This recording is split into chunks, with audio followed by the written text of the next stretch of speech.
Почитувани, да се бара избори во една ваква ситуација е чиста лудост и доказ за отсутноста на Зоран Заев од реалноста.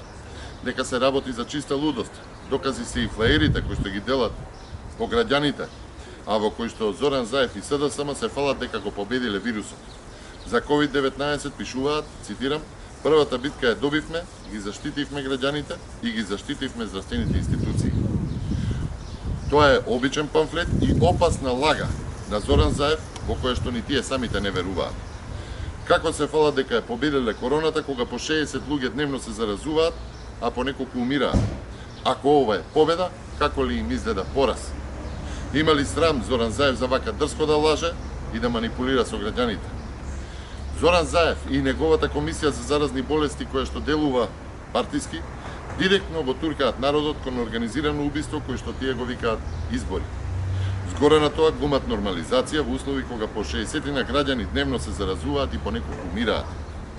Зоран Заев и СДСМ се директно одговорни за ширење на COVID-19. Тие преку нивната неспособност овозможуваат хаос во системот, но и преку предремениот почеток на изборната кампања доведуваат во ризик илјадници граѓани.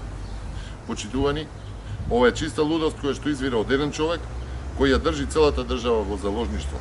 Подитно да престанат лагите и Заев да признае дека не успеа да го заштити здравјето на граѓаните и дека системот е трул и нефункционален. Веднаш да се повлечат лажните флаери кои што не само што представуваат кршење на законот, туку е луда лага која што може да доведе во заблуда цела јавност. Местото на флаерите на СДСМ и на Зоран Заев сеза во корпа на отпадоци и на столбот на неговите срамни лаги. Благодарам.